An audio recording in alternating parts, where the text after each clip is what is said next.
En primer lugar, agradecerles por este espacio. Creo que es bienvenida la posibilidad de realizar análisis desde diversas perspectivas sobre acontecimientos que tienen impacto en el presente y que son muy recientes. En muchas ocasiones creo que uno fácilmente se termina sintiendo avasallado por la cantidad de acontecimientos diarios y termina provocando que existan pocas posibilidades de sentarse a pensar y a organizar, a sistematizar esos acontecimientos para poder encontrar los significados profundos, ¿verdad? Y no una suma de retazos de acontecimientos que van a toda velocidad. Voy a compartir acá una presentación. Listo.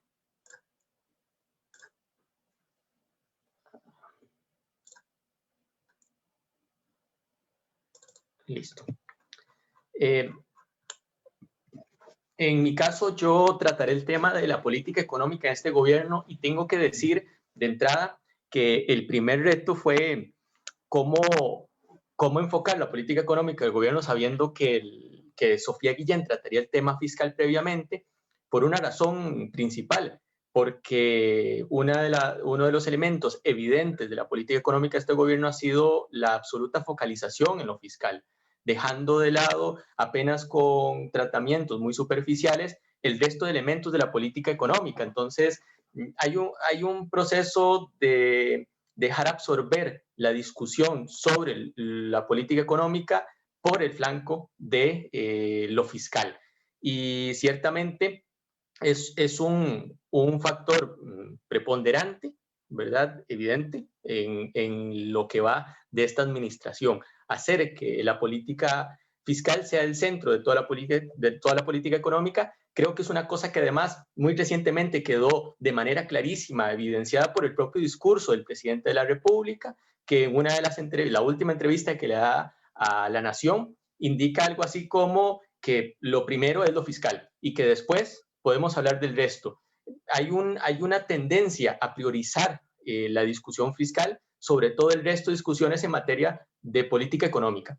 Y eso tiene consecuencias sobre la situación actual y tiene consecuencias también en la construcción de políticas públicas en general. Pero yo quiero iniciar, dado que este seminario tiene en su propio título un concepto importante que es el de neoliberalismo, quiero iniciar resaltando un elemento también muy reciente.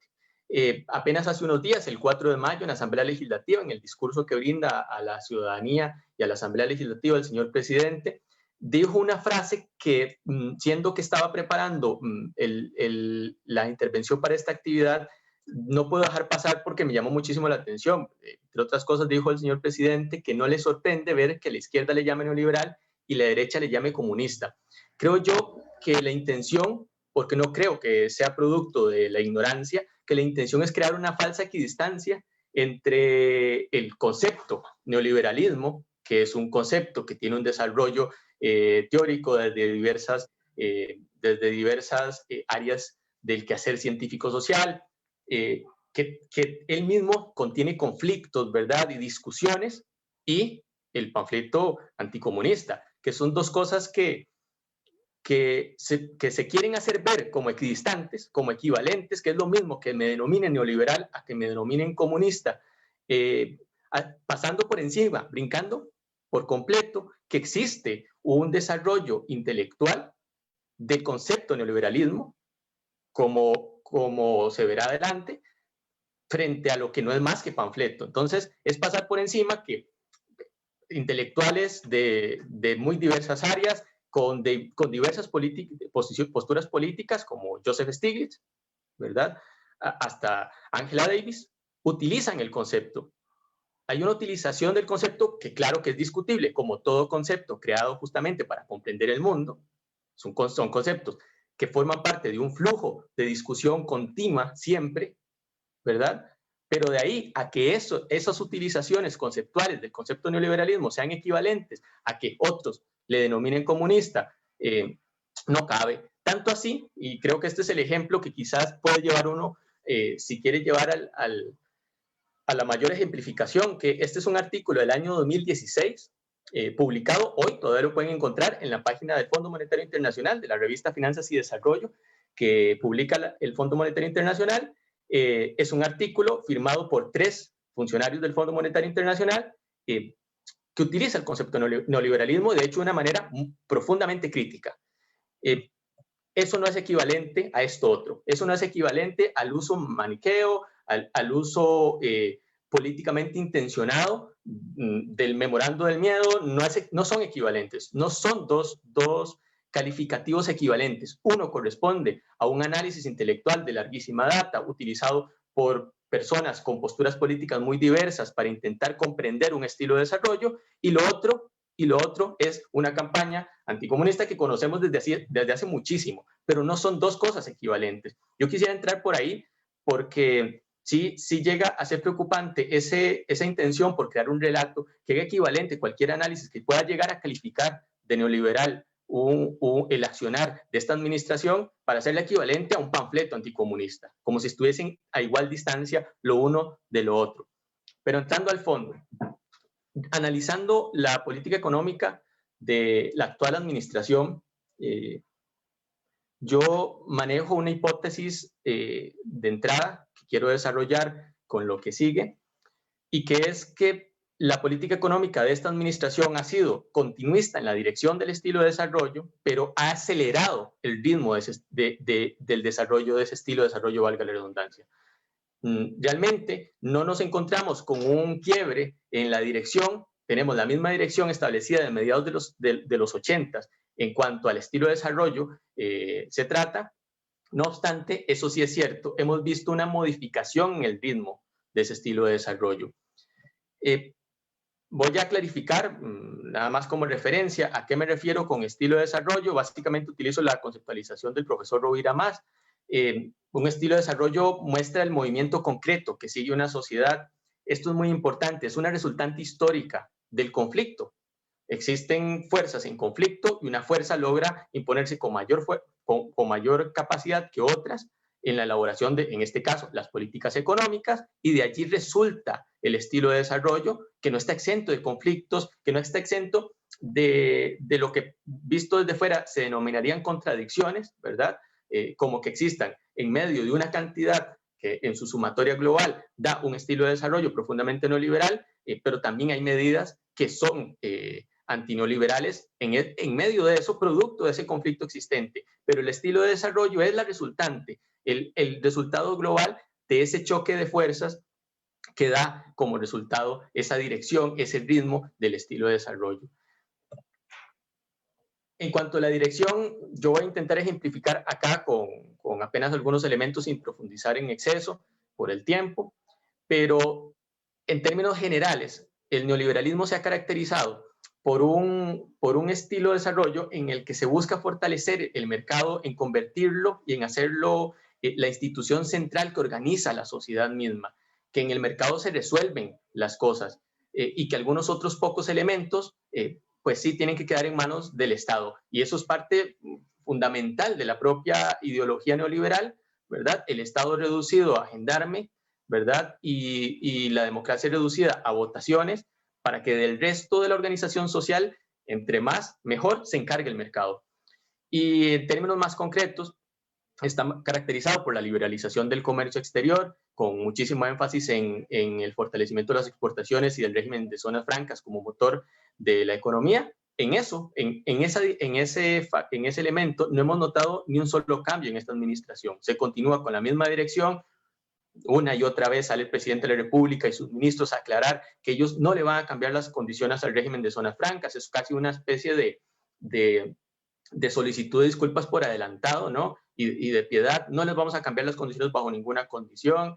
En el discurso igual del 4 de mayo del señor presidente, lo que resalta en cuanto a la economía real es la situación de las exportaciones, que no cayeron, que igual crecieron durante el año de crisis que significó el año 2020. Hay un fuerte énfasis en eso. También hay un énfasis en las reformas en el sector financiero, que en nuestro país han sido heterodoxa, ciertamente. No hemos tenido una apertura que haya significado la venta de las instituciones bancarias, ¿verdad? Aunque sí el cierre de alguna, como es el caso de Bancrédito, pero no hubo venta, ¿verdad? Sino que se abrió la competencia, se establecieron algunas condiciones que por eso yo denomino, son un conjunto de reformas bastante heterodoxas, porque al tiempo que se le permitía a la banca privada participar, también se le establecieron unas cuantías de recursos que tienen que o dirigir al sistema de banca para el desarrollo o utilizarlo dentro del sistema de banca para el desarrollo, que son condiciones, por eso, digamos, que no son de apertura total.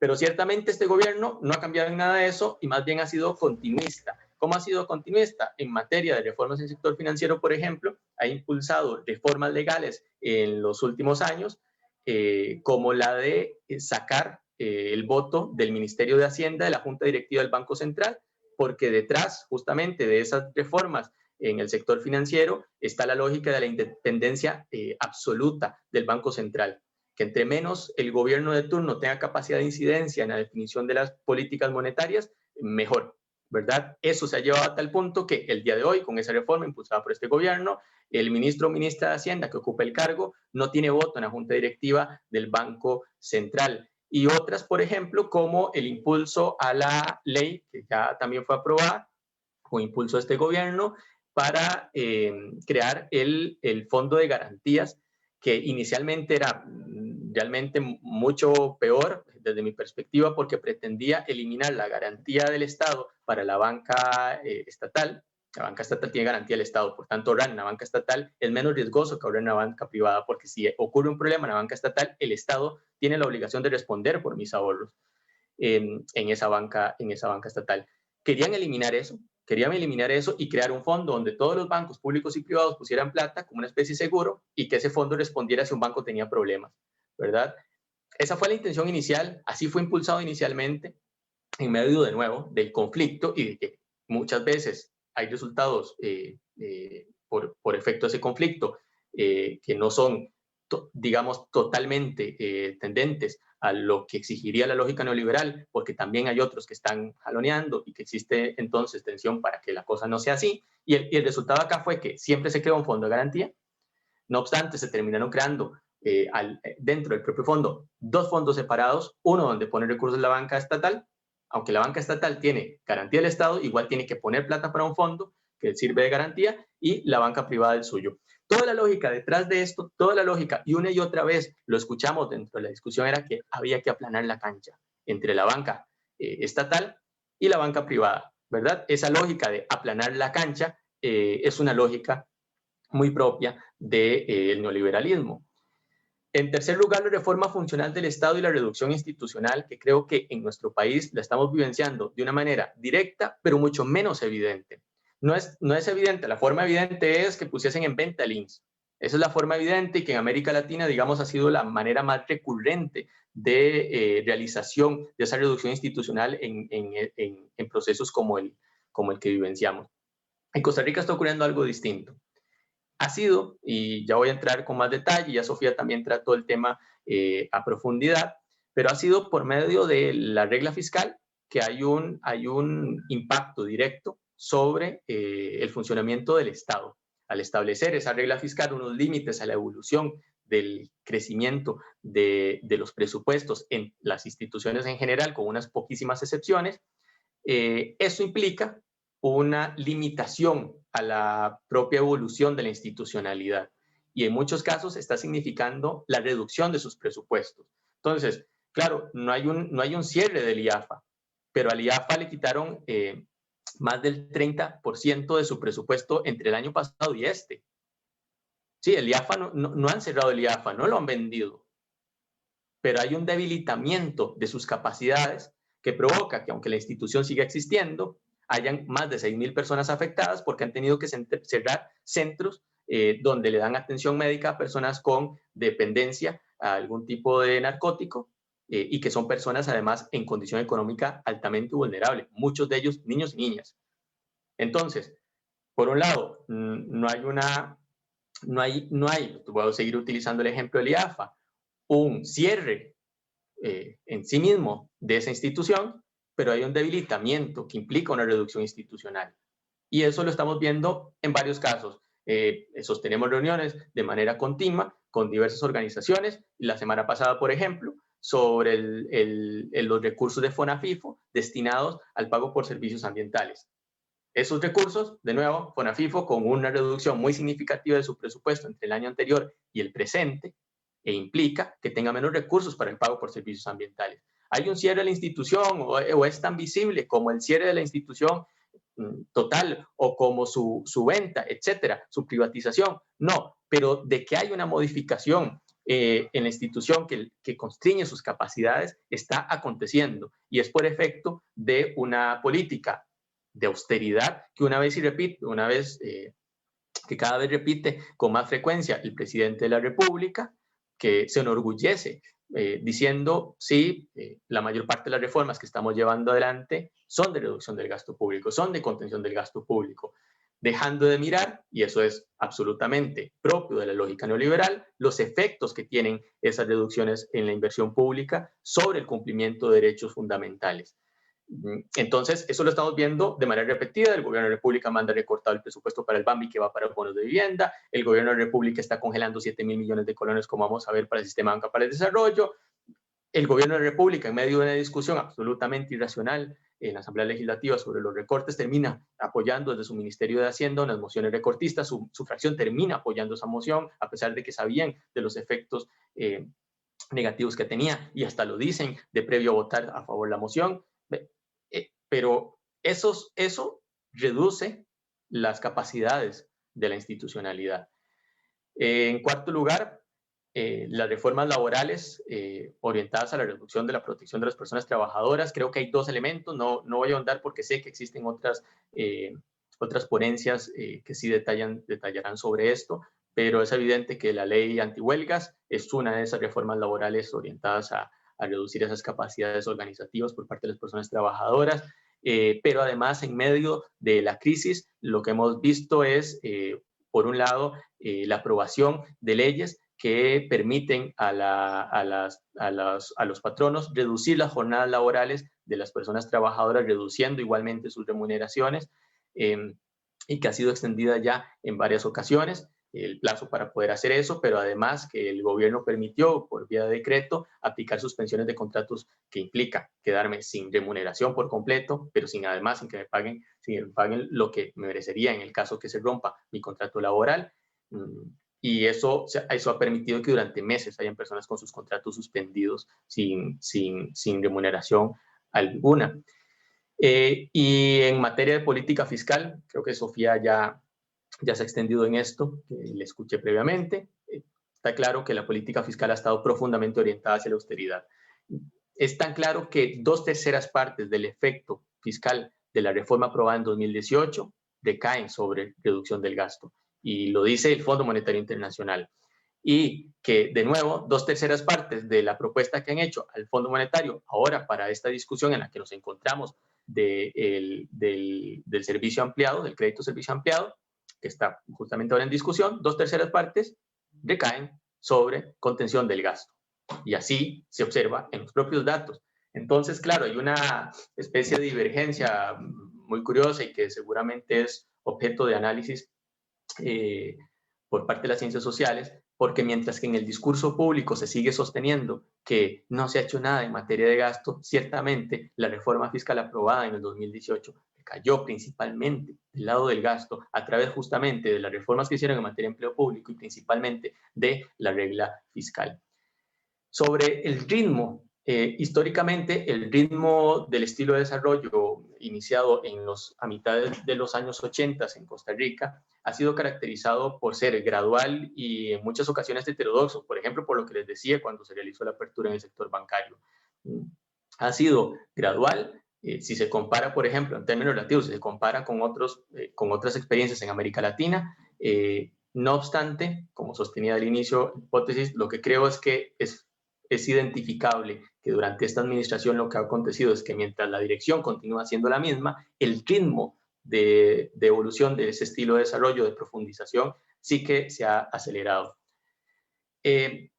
Para entrar en más detalles, creo que es importante tener un panorama muy corto por las limitaciones de tiempo sobre la situación de la economía nacional durante esta administración. Y claro que ocurre algo que es inevitable de tener en consideración, es que esta administración ha estado, digamos, ha tenido en medio un hito disruptivo, que es la crisis generada por la pandemia. Entonces hay que tener en consideración qué ocurrió antes y qué ocurrió después de esa crisis, para poder hacer un análisis, digamos, más reposado. Lo primero es que está claro que después de la crisis del año 2009, que es esta que ustedes pueden ver acá, es este trocito que quedó por debajo del cero, la economía nacional no creció a los mismos niveles en promedio que entre el año 2000 y antes de esa crisis del 2009. Entre el año 2000 y el 2008, el promedio de crecimiento anual de la economía fue de un 4.9, mientras que entre el 2010, es decir, después de esa crisis del año 2009, y el 2019, es decir, antes de la crisis generada por la pandemia, la economía creció en promedio anual un 3,7%. Entonces, la economía iba más lento. Después de la crisis del 2009, en todo caso, ya la economía iba más lento.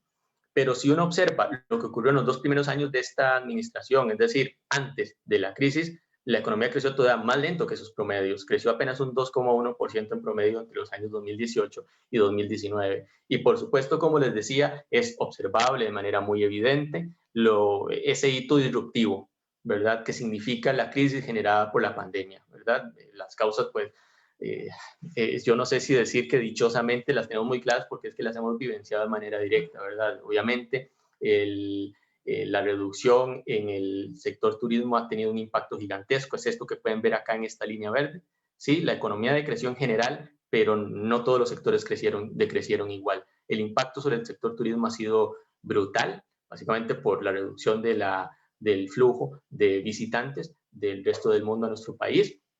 Y bueno, eso provoca que tengamos una crisis de ese tamaño. Y yo creo que el gráfico es bastante evidente. Este trocito es lo que ocurrió en el 2009. La crisis que apenas estamos transitando ha sido muchísimo más profunda que esa que vivimos en el año 2009. Y como les decía, no afecta a todos los sectores por igual. Sin lugar a dudas, ha afectado con muchísima mayor profundidad al sector turismo, que es la línea verde más limón que pueden observar acá, con un decrecimiento del 42,3% en la producción en el sector turismo, y otros sectores como el comercio también se han visto profundamente afectados.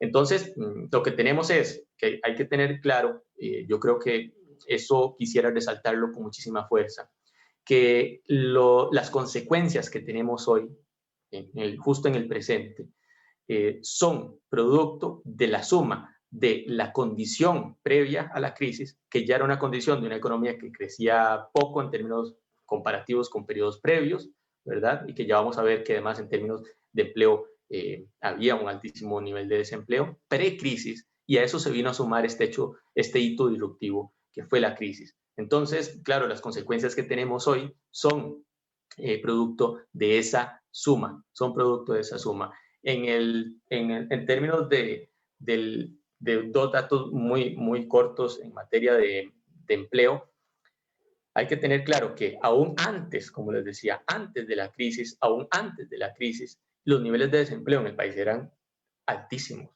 Teníamos un nivel de desempleo que superaba desde hacía varios años el 10%, llegando al 12% en varios periodos. Es decir, ya de previo a la crisis teníamos una situación crítica en materia de desempleo, crítica.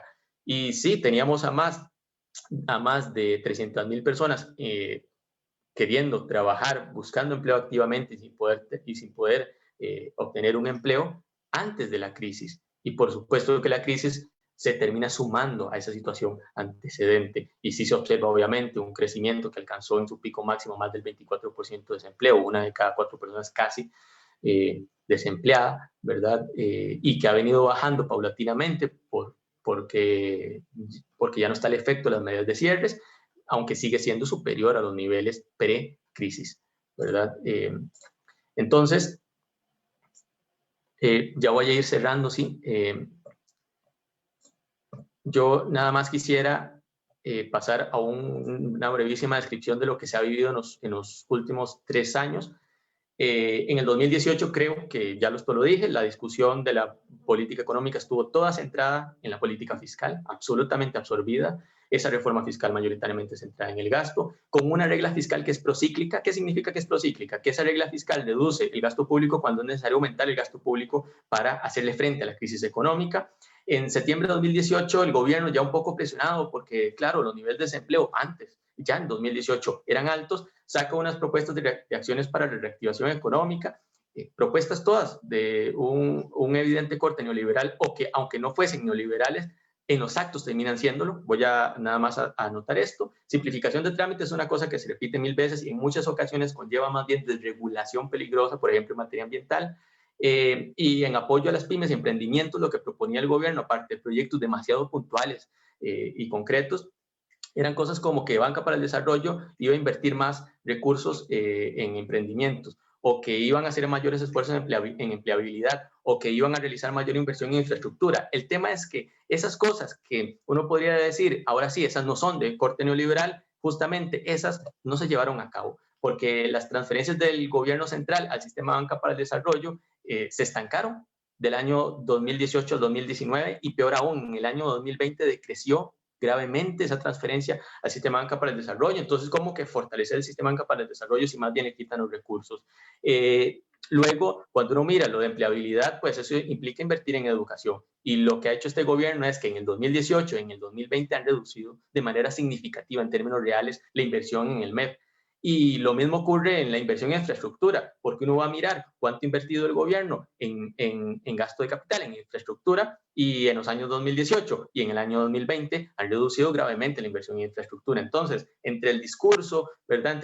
Entre una suma de medidas que son algunas seguramente positivas, pero demasiado pequeñas, otras que son estrictamente cosméticas, otras que más bien pueden implicar desregulación peligrosa, y luego otras que sí tendrían efectos positivos, justo esas que tendrían efectos positivos se ven detenidas de manera muy evidente por el fiscalismo de la política económica de este gobierno. En el año 2019, resaltar que lo que observamos fue como un renacimiento de esa palabrilla de reactivación económica. La razón, ya habían pasado por la reforma fiscal,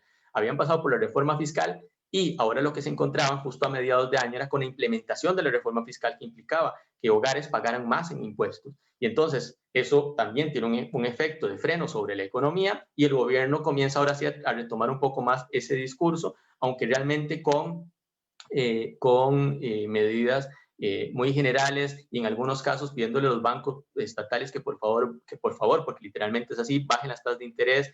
Son medidas con poquísima concreción. Y justo iniciando el 2020, ya voy a terminar, me disculpo por alargarme, terminando el año, iniciando, perdón, el año 2020, lo que observamos es que pre-pandemia el gobierno retoma la agenda fiscal. Pre-pandemia. No hay que olvidar que en febrero del año 2020, el ahora exministro Rodrigo Chávez asiste a la Asamblea Legislativa a hacer una propuesta de consolidación fiscal. Entonces, nos habían dicho que en 2018 había que hacer la reforma fiscal, pasa el 2019 y regresamos a la discusión fiscal a inicios del año 2020, justo antes de la pandemia, realizando un conjunto de propuestas, la mayor parte pasando por el gasto o por hasta la venta de algunas instituciones. Algunas de estas propuestas se han llevado adelante, otras se siguen discutiendo y otras pues ya no están en la discusión. Lo que pasa es que después, en 2020, viene este hecho fundamental y obvio, que es la pandemia, y la pandemia tiene un efecto brutal sobre las finanzas públicas. Ya esto lo resaltaba Sofía y pasaré rápido. Se redujeron en más de un 10% los ingresos del gobierno central, los ingresos corrientes, porque se recaudó menos impuestos. ¿Y el gobierno cómo reaccionó? Reduciendo el gasto. El gobierno para el año 2020, en términos del gasto ejecutado, redujo lo ejecutado en un 6,6%. Y la discusión que tenemos hoy, que podemos abordarla quizá en las consultas, es que, bueno, el gobierno efectivamente, y en medio, por eso digo que es heterogéneo el accionar en medio de un estilo de desarrollo, el gobierno actuó mediante la implementación de los bonos proteger para más de 700,000 personas, una inversión de más de 250,000 millones de colones, pero que se dio y que ya no se ha dado más. y lo que ha impulsado al mismo tiempo en la agenda, en la Asamblea Legislativa, impulsado por el gobierno, ha sido la autorización de seguir ampliando esas reducciones de jornadas, ahora sin la existencia de los bonos, por tanto dejando a la gente sin más recursos, dejando a la gente con menos recursos y al mismo tiempo sin soporte estatal por medio de esta subvención que eran los bonos proteger, impulsando la moratoria de tributos que alcanzaba también a las grandes empresas que no tuvieron alta afectación por la crisis, impulsando entonces hoy esta agenda, que ahí es donde nos encontramos hoy. ¿Cuál es la agenda política central del gobierno? No es la de solventar la tragedia socioeconómica existente, no, es la agenda del FMI. Esa es la agenda económica del gobierno hoy. Esa es la agenda principal. Es como si hubiésemos regresado al año 2018, donde el fiscalismo se traga la agenda por completo. Y entonces tenemos una situación actual donde hay una discusión que intenta poner una falsa dicotomía entre salud y economía, ¿verdad? Pero el gobierno está claramente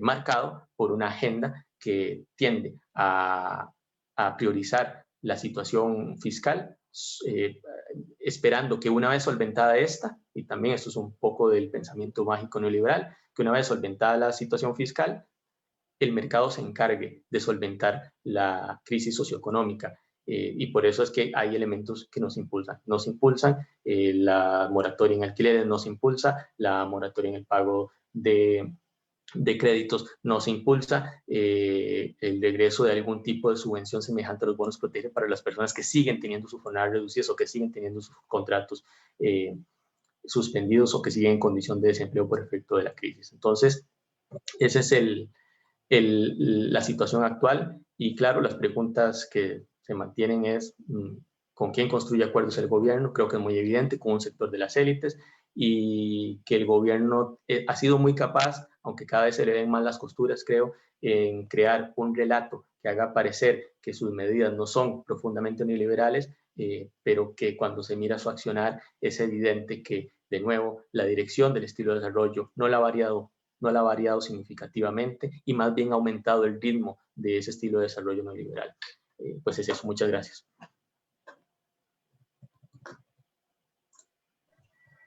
Le agradecemos a Jonathan por su intervención. Voy a leer una pregunta muy puntual que tenemos en el chat. Dice Héctor Solano, Jonathan, ¿qué elementos de cambio y qué elementos de continuidad encontrás entre la política económica de Carlos Alvarado Quesada respecto a la política económica de Luis Guillermo Solís? Ok, creo que es, digamos, muy visible en materia fiscal lo que ocurrió, pero con algunos matices. En primer lugar, porque hay que recordar que la reforma fiscal aprobada en el 2018 es un proyecto de ley presentado por la administración de de Luis Guillermo Solís, ¿verdad? No obstante, este texto fue efectivamente siendo modificado en varias ocasiones por la administración, por la Asamblea Legislativa. ¿Dónde nota uno que hay diferencias? Que por ejemplo, la administración de Luis Guillermo Solís proponía que con el paso al IVA se estableciera un programa de devolución a los hogares en condición de vulnerabilidad y pobreza. Esas cosas se eliminaron en el proceso. ¿Cuándo se eliminaron? Justamente en la discusión ya dentro de esta administración, ¿verdad? Dentro de esta administración. Entonces, elementos de política social que seguramente habrían tenido un impacto de reducción de la regresividad de ese tributo, desaparecieron y hay una diferencia clara entre la anterior administración y esta. Lo mismo se observa en materia, por ejemplo, y por eso quería poner este gráfico, de inversión en educación. La inversión en educación durante toda la administración de Luis Guillermo Solís creció en términos reales en todos los años de su administración. Acá estoy además viendo los datos, estos datos que pueden ver acá son del presupuesto ejecutado, no del presupuestado, porque de repente usted puede presupuestar mucho, pero hace que las instituciones ejecuten poco, y eso es lo que ha hecho esta administración, y por eso los datos que estoy utilizando son de presupuestos ejecutados. Y entonces, de 4 años, en los 4, la inversión en educación, que creo que es una buena muestra del talante que tiene un gobierno respecto a la política social, creció durante esos 4 años. Pero durante la administración de Carlos Alvarado, en el año 2018 y en el año 2020, 2 de 3 años hasta el momento, esa inversión en educación decreció. en términos reales de manera muy significativa más durante el año 2020, ¿verdad? Creo que ahí hay matices que muestran diferencias. Yo creo que el gobierno de Luis Guillermo Solís mantuvo la misma dirección del estilo de desarrollo, ¿verdad?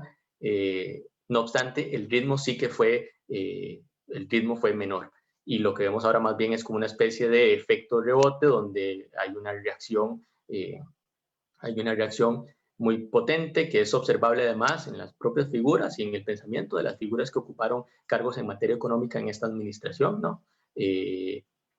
Las dos caras, las tres, mejor dicho, las tres caras visibles en materia de política económica en esta administración han sido la señora Edna Camacho, que fue coordinadora del equipo económico, adscrita a la Academia de Centroamérica, y candidata a la vicepresidencia por la Unidad Social Cristiana, una persona con posturas muy a la derecha en materia económica. Doña Rocío Aguilar, igualmente, en materia fiscal, pues sabemos cuál es su postura, y el señor Garnier en materia de relación con el sector privado. Entonces, es evidente que hay una especie de aceleración producto de esa alianza con Rodolfo Pisa, que en materia económica lo que hizo fue propiciar que esta administración asumiera, echar adelante cosas que no se habían atrevido antes otras administraciones, la de Luis Guillermo y otras, cosas como por ejemplo grabar la canasta básica.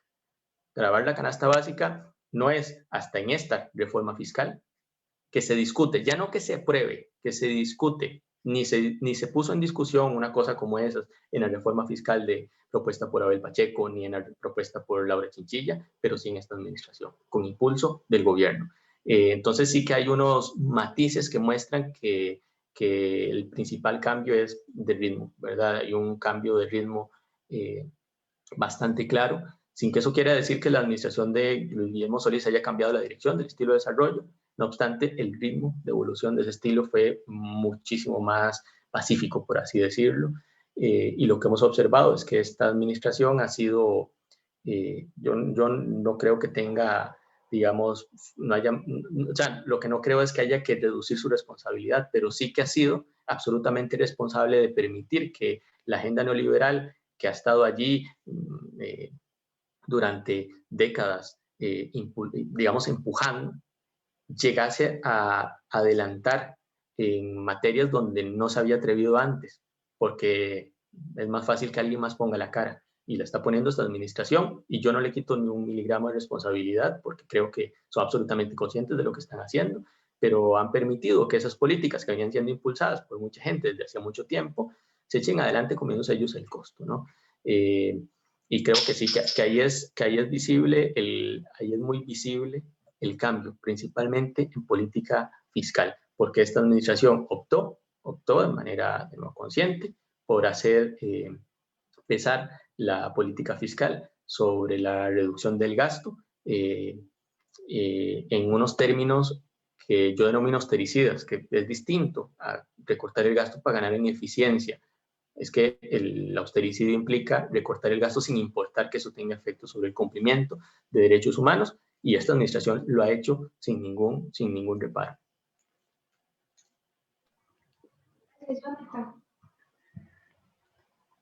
Vamos a continuar con la siguiente intervención. Okay.